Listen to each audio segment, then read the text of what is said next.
Retirement villages are very popular in Australia.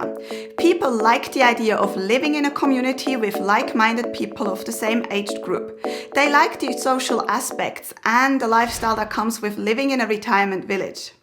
Are you thinking about buying into one? Well, then watch this video. Here are a few things that you should consider before making such a life-changing decision.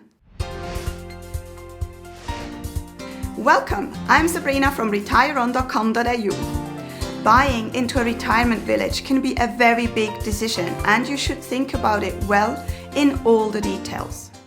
The contracts can be very complex and long, and they have a big financial aspect to them. So before signing anything, you should get financial and legal advice, ideally from a professional who has experience in this retirement village industry. This video here is not to be taken as advice of any kind. The aim is to give you an overview of the things that may come into play while buying into a retirement village, and to get you started on things that you should consider. In this video, we will be looking at the contracts, the entry fees, ongoing fees, exit fees, future care, and other things that you should consider. The contracts. Make sure you understand what type of contract you're signing. For example, there's 3 main types with different legal consequences. Strata title. You own the unit after you pay the former resident or the operator an agreed amount. Usually, you also have to enter into a service agreement with the operator. Loan and license. These contracts are usually done by non-profit organization, and you pay a constitution in form of an interest-free loan. Leasehold.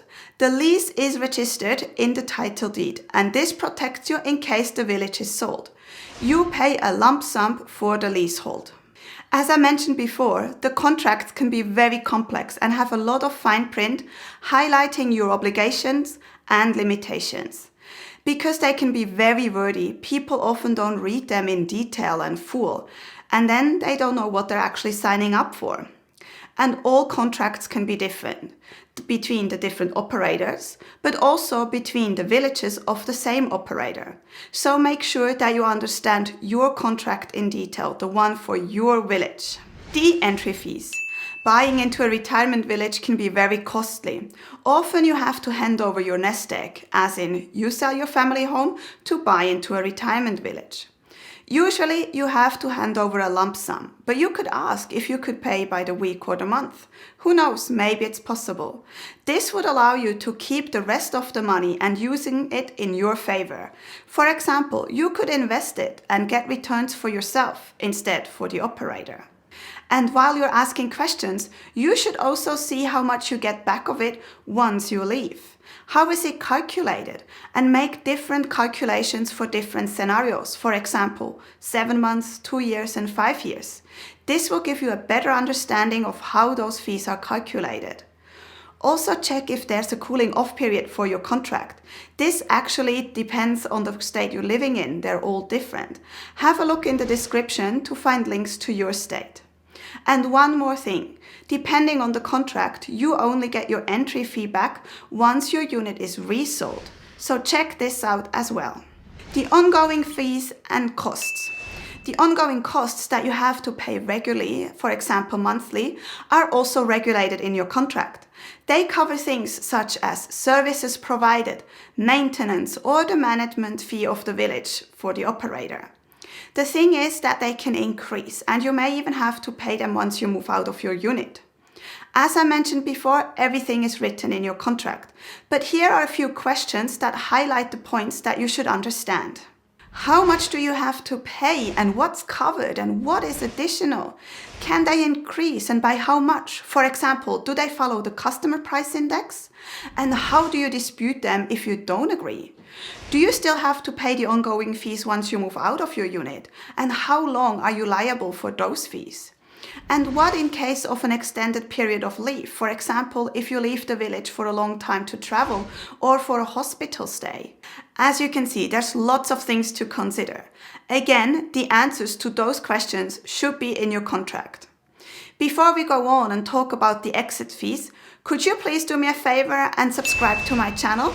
It would show me that you really appreciate the effort I've put into this video.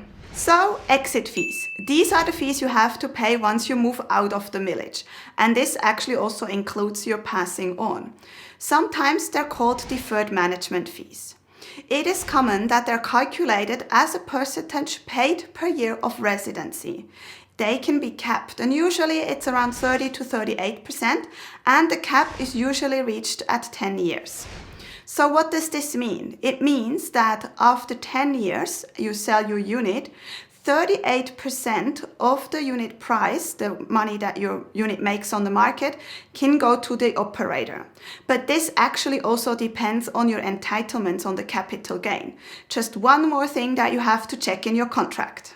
In some cases, you also have to pay a refurbishing or an infrastructure updating fee on your departure.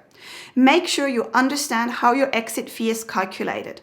It can be helpful to calculate it for different scenarios, for example, 2, 5, 10, 15 years.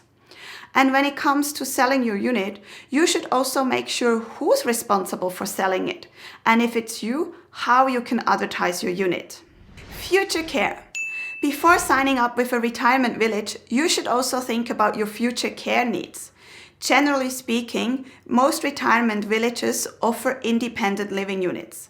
But maybe your village also offers serviced apartments, or your operator may be approved to provide community care. Check your contract to see what options you have once you need more care. Other things to consider. So far, we've only looked at the more money-related things in your contract, but here are a few more points you may want to look at before you sign on the dotted line. How accessible is your unit? Are there stairs? How wide are the paths? And could you easily use a mobility device even inside your unit? How about visitor parking? Is it available, and where is it? Where is the closest doctor, and how about hospitals, shops, libraries and clubs and so on? And how close are you to public transport, and how connected is it? And can you have visitors stay overnight? And how about pets?